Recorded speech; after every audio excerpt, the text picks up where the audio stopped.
Assalamualaikum warahmatullahi wabarakatuh.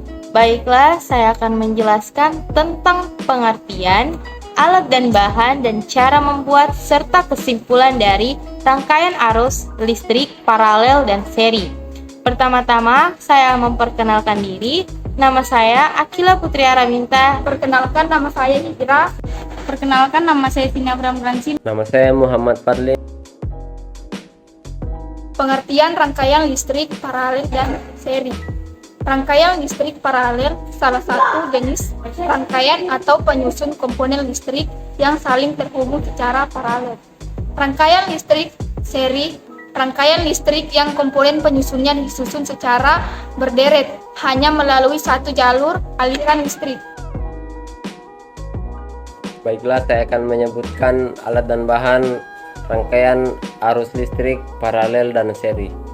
Yang pertama, kardus, alas untuk rangkaian arus listrik. Yang kedua, saklar sebagai penghubung dan pemutus arus listrik. Yang ketiga, baterai sebagai sumber arus listrik. Kemudian yang keempat, bohlams, pengubah energi listrik menjadi cahaya. Yang kelima, dudukan, tempat untuk dudukan lampu agar bisa menyala. Kemudian yang terakhir, kabel sebagai penghantar arus listrik. Baiklah, saya akan menjelaskan cara membuat rangkaian arus seri. Yang pertama, siapkan kabel 1 meter. Kemudian, potong menjadi 4 bagian. Lalu, ambil lampu dan pasangkan di kedudukan lampunya masing-masing. Setelah itu, pasangkan ujung kabel dengan kedudukan lampu, begitupun dengan kedudukan lainnya. Lalu, ambil 1 buah saklar. Setelah itu, kita rekatkan dengan kabel yang telah disambungkan dengan kedudukan lampu sehingga menjadi satu aliran. Lalu, ambil kedua baterai, kemudian satukan antara kutub positif dan kutub negatif.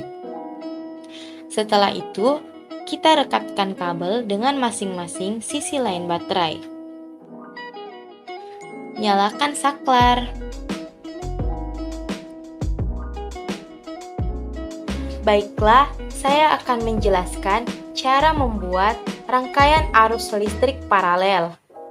Yang pertama, siapkan 1 meter kabel. Lalu, potong menjadi 6 bagian. Lalu, pasangkan lampu di kedudukannya masing-masing. Dan buatlah 2 aliran yang berbeda dengan 2 kedudukan yang sudah dipasangkan lampu tersebut.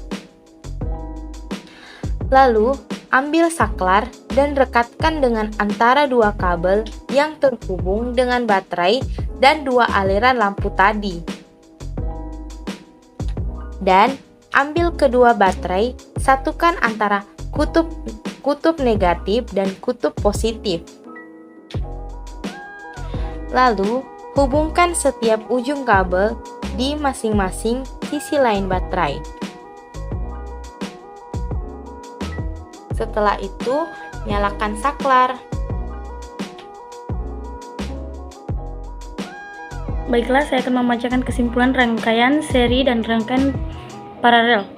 Rangkaian seri memiliki kelebihan yaitu kuat alur listrik I yang mengalir pada tiap bagian sama lampu menyala lebih terang, lebih sederhana dan memerlukan sedikit kabel. Namun rangkaian seri memiliki kelemahan yaitu rangkaian seri bila satu bagian terputus maka seluruh rangkaian akan terputus dan mati. Lebih boros energi listrik dan baterai cepat habis. Rangkaian paralel memiliki kelebihan yaitu tegangan V yang mengalir pada setiap bagian sama. Bila satu bagian terputus tidak mempengaruhi yang lain dan lebih hemat listrik. Namun rangkaian paralel memiliki kelemahan yaitu memerlukan banyak kabel dan lebih rumit dan lampu lebih redup.